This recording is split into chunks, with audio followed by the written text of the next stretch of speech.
Hello, I'm Amy Zabi with the Jerusalem Connection Red Alert Report for Wednesday, January 22nd.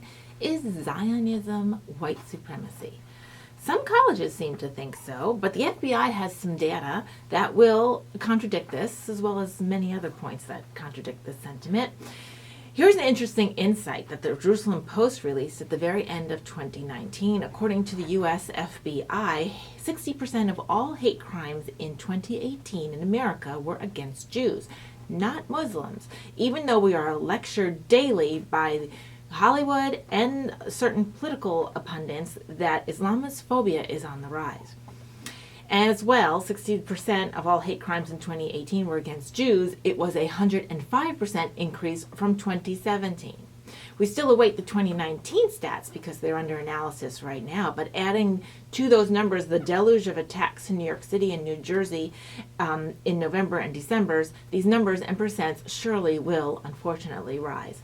Moreover, while the violence in New York City and New Jersey are not, as of now, considered at the hands of any far-right Nazi-type white supremacists, this element is indeed still alive in the U.S. But thankfully, these groups have no mainstream political home, no religious justification or sympathy or cover by the press or politicians.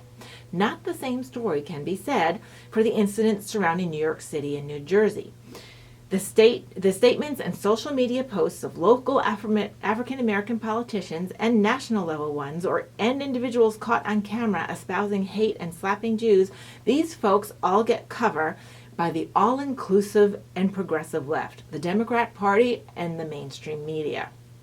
That said, again, violence at the hands of white supremacists must not be and cannot be ignored, downplayed, or watered down. Pittsburgh and San Diego and a foiled plot in Washington State were all seated in white supremacy groups or ideology.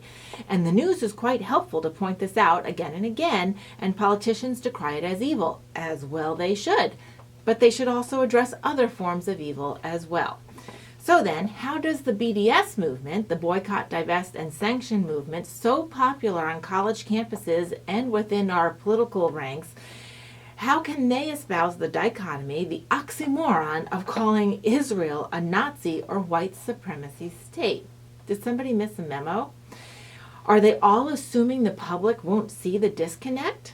I'm sure many college students don't, though, unfortunately. The very people suffering at the hands of evil, hateful violence and intolerance of white supremacists with Nazi philosophies are being charged with being one and the same as their perpetrators. With all the stats and hard evidence at hand and the threat of white supremacy, the twisted moral universe of the BDS movement, well, they still claim Israel is an apartheid state and committing genocide against the Palestinians. Keep in mind, the Palestinian population is at an all-time high, so how can there be a genocide?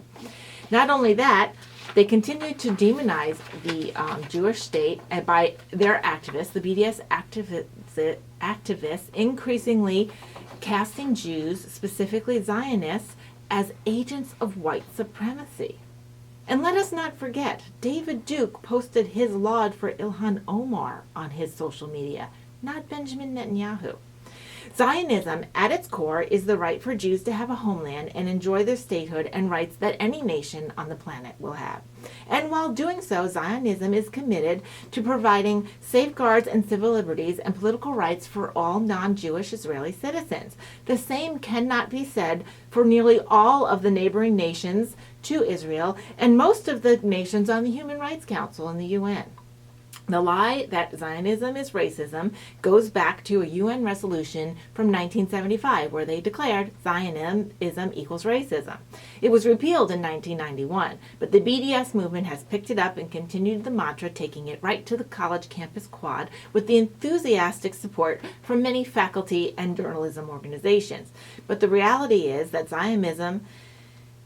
in Zionism, people live as freely and as safely as can be. In all of the Middle East, Israelis have the most freedom and the most security.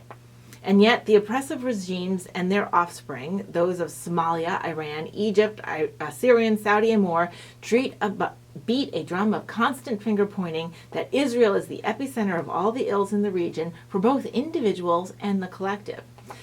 It is the father of the so-called Palestinians, the Grand Mufti of Jerusalem, who was a disciple of Adolf Hitler himself.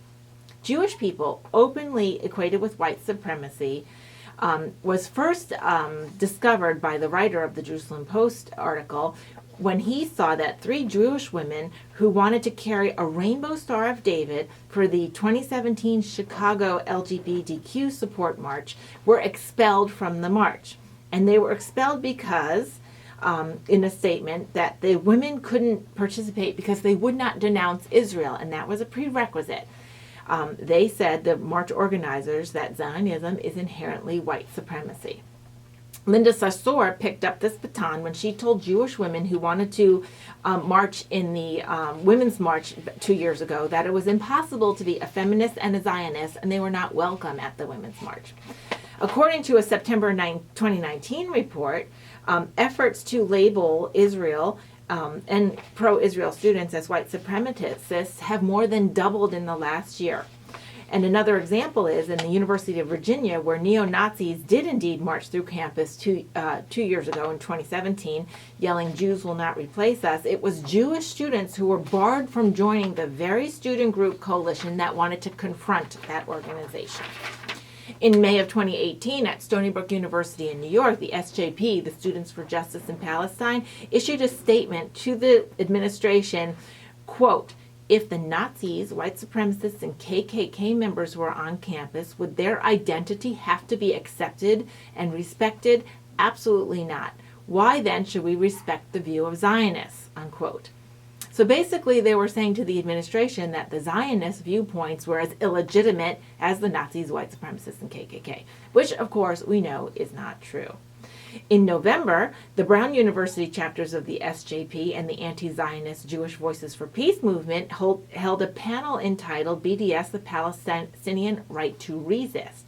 It featured Linda Sarsour, who eventually stepped down from the Women's March organization because of her affiliation with Nation of Islam leader and notorious anti-Semite Louis Farrakhan. During that speech, she said she wanted Jewish people to live safely, while at the same time, during the same speech, continued her accusation that Zionism is a form of racial supremacy. And then she failed when questioned how to explain how she can vilify Zionists and make American Jews feel at all safe. In the words of the Jerusalem Post, Robert Horstein, who wrote the article I cited at the beginning, and whose sentiments have been echoed by Caroline Glick, myself, and others, given the rise in anti-Semitic hate crimes in the U.S. over the last few years, it is understandable why many Jews would consider combating white supremacy to be the highest priority of our community. Key word there is highest. But we must also pay close attention to anti-Semitism on the left and devote ample resources, and I would say exposure, to fighting these divisive forces that seek to delegitimize Israel by maligning a core part of our Jewish identity. And ignoring that threat, it will be a matter of time before Zionism is white supremacy. That slander will go mainstream. Now, what I would have to say to Mr. Horstein is I fear that perhaps it already has. College professors and political characters seem to be unrestrained and unchallenged in their claims that Zionism is white supremacy. And unfortunately, the general public knows not enough of history to refute them. College kids certainly don't know enough. Jewish students and the few well-read non-Jewish students who stand up against these accusations are often met with hostility. So it is vital that we expose these professors and these organizations, as well as support the students and others who are trying to bring the truth to college campus. We have to pray as we do this. We have to pray for a few things: that the people who espouse these negative and hateful and bigoted ideas will have a change of heart, soul, and mind, or two, limit their reach in their platform of their speech. Shavua Tov. Have a great week.